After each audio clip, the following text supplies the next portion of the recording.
आज हम लोग इस वीडियो के अंदर वर्ब का टॉपिक डिस्कस करने वाले हैं विद शार्ट ट्रिक के साथ। तो आइए अपनी क्लास को स्टार्ट करते हैं गाइस।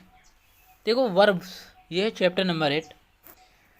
वर्ब का मतलब क्या होता है? वर्ब मतलब होता है क्रिया और वर्ब्स का मतलब होता है क्रियाएं। ठीक है, इसका मतलब हो जाएगा क्रियाएं। वर्ब की डिफिनीशन की बात करें तो देखो वर्ब की डिफिनीशन भी सिंपल है, समझिएगा। वर्ब सोज एक्शन। वर्ब सोज एक्शन कहने का तात्पर्य गाइस ये है, जो वर्ब है, जो क्रिया है, वो एक्शन एक्शन को रिप्रेजेंट करती है। जो क्रिया है वो एक्शन को क्या करती है? रिप्रेजेंट करती है। जैसे यदि मैं बात करूं, he reads a novel. He reads a novel, इसका मतलब क्या है? रीड क्या है? वर्ब है। और नॉवेल क्या है? नाउन है। तो जो क्रिया है वो रिप्रेजेंट करती है किसको? एक्शन को। कि एक्शन यहाँ पर क्या हो रहा है? पढ़ने का काम हो रहा है ना, नॉवेल पढ़ने का काम हो रहा है। तो वर्ब सोच एक्शन क्रियाकार को प्रकट करती है या क्रियाकार को रिप्रेजेंट करती है कि क्या हो रहा है। ठीक है, अब बात कर लेते हैं गाइस कि जो वर्ब को दो पार्ट में डिवाइड कर दिया गया है। वर्ब को दो पार्ट में डिवाइड किया गया है, एक तो axillary verb and main verb. ठीक है, वर्ब को दो पार्ट में डिवाइड किया गया है, एक्सिलरी वर्ब और मेन वर्ब। अब उसके बाद एक्सिलरी वर्ब को दो पार्ट में डिवाइड किया गया है, प्राइमरी और मॉडल। अब मेन वर्ब को दो पार्ट में डिवाइड किया गया, इंट्रांजिटिव और ट्रांजिटिव। उसके बाद हम लोग ट्रांजिटिव वर्ब को भी दो पार्ट में डिवाइड किया गया है, मोनो ट्रांजिटिव वर्ब और डाई ट्रांजिटिव वर्ब। बहुत अच्छे से समझना गाइस, वो भी बहुत सिंपल हैं। देखो वर्ब को यहाँ पर दो पार्ट में डिवाइड किया गया है, एक्सिलरी वर्ब और मेन वर्ब। एक्सिलरी वर्ब को दो पार्ट में डिवाइड किया गया, प्राइमरी और मॉडल। उसके बाद मेन वर्ब को दो पार्ट में, ट्रांजिटिव और इंट्रांजिटिव। उसके बाद ट्रांजिटिव वर्ब को दो पार्ट में, मोनो और डाई ट्रांजिटिव वर्ब। अब सबसे पहले बात कर लेते हैं एक्सिलरी वर्ब की। गाइस एक्सिलरी वर्ब के अंदर प्राइमरी एक्सिलरी वर्ब आते हैं। जो प्राइमरी एक्सिलरी वर्ब होती हैं ये टोटल याद रखना 23 या 24 होती हैं। कितनी होती हैं? 23 या 24 होती हैं। ओके गाइस, क्योंकि टेंस हमारे कितने होते हैं? 12। 12 गुणते 2 कर दो, 12 दूनी 24। तो 23 या 24 प्राइमरी एक्सिलरी वर्ब होती हैं। बी की फार्म, जिन्हें बी की फार्म बोलते हैं। जैसे बी की फार्म कौन कौन सी होती हैं? जैमार, वाज, वेयर, है ना। और हैव की फार्म होती हैं हैज, हैव, हैड। डू की फार्म होती हैं डू, डज, डिड। याद रखना, बी की form is, am, are. Have की हैज, हैव, हैड। डू की डू, डज, डिड। ओके, अब बात कर लेते हैं मॉडल वर्ब की। ये मॉडल वर्ब कौन सी होती हैं? जैसे कैन को चेंज करते हैं कुड में, मे को माइट में, शैल को शुड में, विल को उड में, मस्ट को आट टू में, नीड, डेयर, यूज टू और आट टू। ये क्या होती हैं? Modal verb. और मॉडल वर्ब से बहुत बार क्वेश्चन आपके कम्पिटिटिव एग्जाम में पूछा गया है। याद रखना गाइस, मॉडल वर्ब के बाद वर्ब की कौन सी फॉर्म आती है? फर्स्ट फॉर्म आती है। मॉडल वर्ब के बाद वर्ब की कौन सी फॉर्म आएगी? फर्स्ट फॉर्म आएगी। ओके, यहाँ पर ध्यान रखने वाली बात क्या है कि गाइस बी के बाद वर्ब की फोर्थ फॉर्म का प्रयोग होता है। बहुत बढ़िया इम्पोर्टेंट कंसेप्ट है कि बी के बाद वर्ब की फोर्थ फॉर्म। वर्ब की फोर्थ फॉर्म का मतलब है कि वर्ब में आईएनजी लगाना है। क्या लगाना है? वर्ब में आईएनजी का यूज करना। जैसे he is trying to part with us, तो इज क्या है? बी की फॉर्म है। बी के बाद वर्ब की फोर्थ फॉर्म का यूज करते हैं, ट्राइंग। किंतु पैसिव वॉइस में बी के बाद वर्ब की थर्ड फॉर्म का प्रयोग होता है। पैसिव वॉइस में क्या होता है? वर्ब की थर्ड फॉर्म आती है। ठीक है, जैसे मैनी बुक्स वर स्टोलन यस्टरडे, तो बी के बाद पैसिव वॉइस में बी के बाद वर्ब की थर्ड फॉर्म आएगी। तो मैनी बुक्स वर, ये बी फॉर्म है। ठीक है, उसके बाद बी के बाद वॉइस में बी के बाद वर्ब की कौन सी फॉर्म है? थर्ड फॉर्म आई है। ठीक है, आगे बात समझ में। बी की फार्म होती है ना, वर क्या है? बी की फार्म है। अब बी के फार्म के बाद वर्ब की थर्ड फार्म आती है। Clear, very good. बीइंग का प्रयोग हमेशा पैसिव वॉइस में होता है, नोट कर लेना गाइस कि बीइंग का जो प्रयोग है हमेशा पैसिव वॉइस में होगा। बीइंग का प्रयोग हमेशा पैसिव वॉइस में होता है। जो पॉइंट नंबर बी हमारा कहता है, ये मोस्ट इम्पोर्टेंट गाइस पॉइंट है कि हैव के किसी रूप के साथ वर्ब की थर्ड फॉर्म का प्रयोग होता है और यह किसी कार्य को पूरा होने का संकेत करता है। मतलब कि हैव के साथ में वर्ब की थर्ड फॉर्म आएगी, हैव के साथ में वर्ब की थर्ड फॉर्म आएगी, ठीक है, clear. Gita has reached the conclusion, तो हैज, हैव, इनके बाद वर्ब की कौन सी फॉर्म आती है, थर्ड फॉर्म। मतलब कि हैव के किसी भी फॉर्म में थर्ड फॉर्म का यूज करेंगे कि हैव की फॉर्म कौन कौन सी होती हैं, हैज, हैव, हैड, तो ऐसे इनके साथ क्या यूज करेंगे, थर्ड फॉर्म। जैसे रीच्ड भी थर्ड फॉर्म है, डन भी थर्ड फॉर्म है और कम भी थर्ड फॉर्म है, ठीक है। डू के किसी भी रूप के साथ वर्ब की फर्स्ट फॉर्म का प्रयोग होता है, ये भी आप नोट कर लेना कि डू के किसी भी रूप के साथ वर्ब की फर्स्ट फॉर्म का यूज होता है। जैसे she does not write to me, write क्या है, वर्ब की फर्स्ट फॉर्म है। They do not make any mistake, make क्या है, वर्ब की फर्स्ट फॉर्म का यूज किया गया है, okay. He did not come here, come क्या है, वर्ब की फर्स्ट फॉर्म है। तो आपने एक चीज़ नोटिस की होगी कि हैव के किसी भी रूप में वर्ब की थर्ड फॉर्म का यूज किया गया है और डू के किसी भी रूप में वर्ब की फर्स्ट फॉर्म का यूज किया गया है। इम्पोर्टेंट पॉइंट है गाइस, ये आप नोट कर सकते हो, नहीं तो स्क्रीनशॉट ले लीजिएगा, ओके।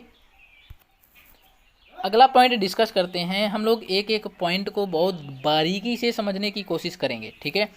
ध्यान रखें कि इन नियमों का उल्लंघन कर दिए गए सहायक क्रियाओं के साथ मुख्य वर्ब्स के वैसे रूप का भी प्रयोग कर प्रॉब्लम्स दिया जाता है जो उनके लिए सही नहीं है। कैसे, did they not here this story, तो डिड क्या है, डू की फॉर्म है और डू की फॉर्म में क्या करते हैं, वर्ब की फर्स्ट फॉर्म का यूज करते हैं। यहाँ पर हियर्ड लिखा है जो कि बिल्कुल गलत है, यहाँ पर होना चाहिए हियर, ठीक है। इस वाक्य में हियर्ड के बदले हियर का प्रयोग होगा। मॉडल एक्सिलरीज, इनके संबंध में निम्नलिखित तथ्यों को याद रखें। इनके बाद हमेशा वर्ब की फर्स्ट फॉर्म का प्रयोग होता है। किसका, वर्ब की फर्स्ट फॉर्म का प्रयोग होता है। They can win the race, can क्या है, मॉडल वर्ब है। मॉडल वर्ब के बाद वर्ब की कौन सी फॉर्म आती है, वर्ब की फर्स्ट फॉर्म का प्रयोग होता है, क्लियर।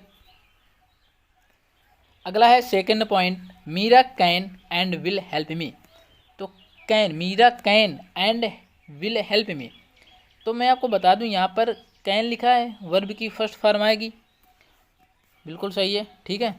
ऑट तथा यूज्ड को छोड़कर कोई भी मॉडल अपने बाद टू नहीं लेता है। आट और यूज्ड को छोड़ करके कोई भी मॉडल के बाद टू नहीं लेता, अर्थात मॉडल के बाद इन्फिनिटिव पार्टिसिपल का प्रयोग होगा। एक मिनट गाइस, मैंने आपको क्या बताया, मैंने आपको बताया कि ऑट तथा यूज्ड को छोड़ करके कोई भी मॉडल अपने बाद टू का प्रयोग नहीं लेता, मतलब टू नहीं लेता है। क्यों नहीं लेता, क्योंकि ऑट के ऑट टू होता है और यूज टू होता है और किसी भी मॉडल के बाद टू का यूज ही नहीं होता है, ठीक है। जैसे ही विल क्या है, मॉडल है, तो मॉडल वर्ब के बाद टू थोड़ी आएगा, इसमें नहीं आएगा टू, ये बी पार्ट गलत है, ठीक है। पार्ट सी में टू का प्रयोग नहीं होगा। He should must do it no इधर, अब देखो he should must, part B में शुड और मस्ट का प्रयोग एक साथ किया गया है जो कि गलत है, बिल्कुल सही है। दो मॉडल वर्ब एक साथ नहीं आ सकते, ठीक है। ये गाइस इंपॉर्टेंट पॉइंट है, नोट कर लेना, ठीक है। ये इंपॉर्टेंट पॉइंट है, नोट बनाते रहो, नोट्स अपने अपने, है ना। अगला जो पॉइंट है, दो मॉडल एक्सिलरीज का प्रयोग एक कंजक्शन से जोड़कर किया जाता है, बिल्कुल सही है। यदि आपको दो मॉडल का यूज करना है तो उनके बीच में एक कंजक्शन आएगा, कंजक्शन का यूज करेंगे। जैसे he should and must go now, तो बीच में कंजक्शन एक लगा है ना, इस वजह से दो मॉडल यूज की गई हैं, ठीक है। एंड डी पार्ट कहते हैं कि मॉडल एक्सिलरीज सब्जेक्ट के नंबर ऑफ पर्सन से अनुशासित नहीं होते हैं, अर्थात सब्जेक्ट सिंगुलर हो या प्लूरल, मॉडल एक्सिलरीज के रूप में कोई परिवर्तन नहीं होता है। क्लियर। नोट अगला है कि नीड तथा डेयर मॉडल एक्सिलरीज हैं और मेन वर्ब्स भी। अतः ऐसी स्थिति में न तो इनका singular needs not dares not हो सकता है, न ही इनके बाद टू का प्रयोग। मेरे कहने का तात्पर्य गाइस ये है कि देखो नीड और डेयर इनका सिंगुलर कभी नहीं बनेगा, इनका सिंगुलर कभी नहीं बनेगा। आप नीड से नहीं कर सकते, ना तो आप डेयर से कर सकते हो। ठीक है। नीड नॉट पेयर होता है, नीड के साथ नॉट आता है और डेयर के साथ में भी नॉट आता है। ये आप नोट कर लेना। क्लियर। ये आपको क्या करना है, ये आपको नोट कर लेना है। अगला जैसे लिखा है गाइस यहाँ पर कि he need not do it, बिल्कुल सही है, नीड्स नॉट नहीं होगा। You need not do it सही है। She dare not meet you भी, ये भी सही है। जब नीड तथा डेयर का प्रयोग सहायक क्रिया के रूप में इंट्रोगेटिव वाक्य में हो, जैसे dare he buy a car, need he go now. Clear. जब डेयर तथा नीड का प्रयोग मुख्य वर्ब्स के रूप में हो तो समान वर्ब्स की तरह इनका प्रयोग होता है। क्लियर।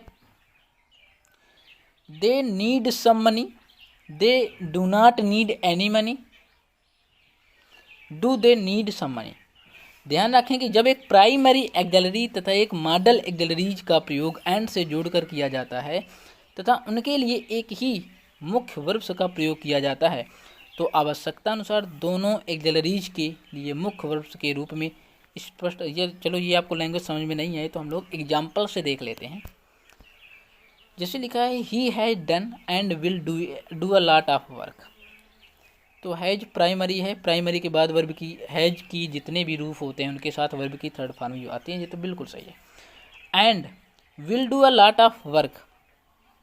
अब देखो इस वाक्य में हैज तथा विल का प्रयोग है। आप जानते हैं कि हैज, हैव, हैड वर्ब की थर्ड फॉर्म का प्रयोग होता है तथा शैल, विल, कैन, कुड ये वर्ब की फर्स्ट फॉर्म का प्रयोग होता है। अतः हैज के लिए डू का वर्ब की थर्ड फॉर्म का डन एवं विल के लिए डू की फर्स्ट फॉर्म डू का प्रयोग होगा किया गया है। अतः वाक्य शुद्ध है, किंतु किसी एक सहायक क्रिया के साथ मुख्य वर्ब के उपयुक्त रूप को स्पष्ट नहीं करके प्रॉब्लम्स दिया जाता है। जैसे बिल्कुल सही है यार, क्योंकि हैव की जितने भी फार्म होते हैं ना थर्ड फार्म आती है, उसके बाद ये मॉडल वर्ब है, मॉडल वर्ब के बाद वर्ब की मॉडल वर्ब के बाद वर्ब की फर्स्ट फार्म का प्रयोग होता है ना। जैसे Meera has and will work hard, तो एक काम करते हैं, Meera has work hard and will work hard no error, ये होना चाहिए। पार्ट बी में हैज के बाद वर्ब की थर्ड फॉर्म का प्रयोग है, मतलब कि Meera has worked hard and will work hard. ठीक है, मतलब कि has worked and will work सही रूप होगा, मतलब कि Meera has worked and will work hard, ये होना चाहिए। ठीक है। 3 were killed and 1 was injured, 3 were killed and 1 was injured. अब देखते हैं इसमें आगे इस पार्ट में क्या है। देखो 2 were intelligent but 1 dull no error, तो पार्ट डी में 1 के बाद वाज का प्रयोग करेंगे। They 2 were intelligent and but 1 was dull होना चाहिए, 1 वाज डल।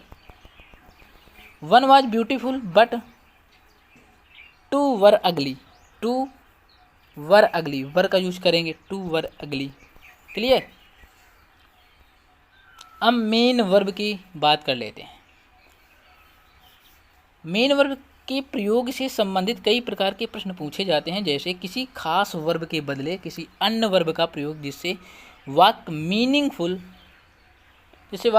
नहीं हो पाता है। जैसे ही रेज्ड अ प्रॉब्लम के बदले ही ड्रोज अ प्रॉब्लम होना चाहिए।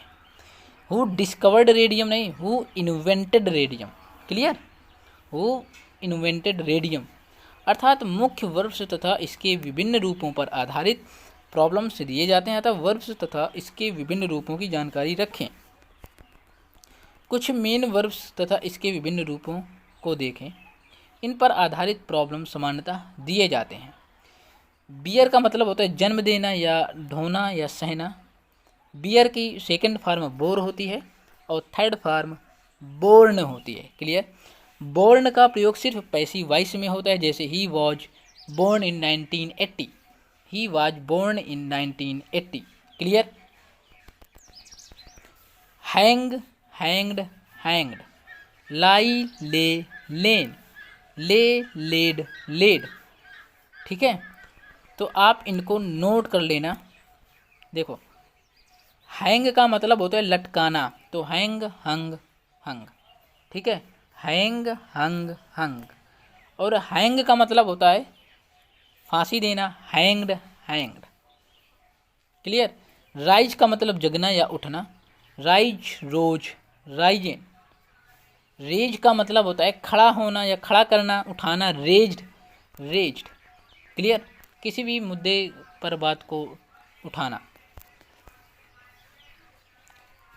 कुछ ऐसे वर्ब्स हैं जिनके दो पास्ट पार्टिसिपल रूप हैं और दोनों के प्रयोग में अंतर है।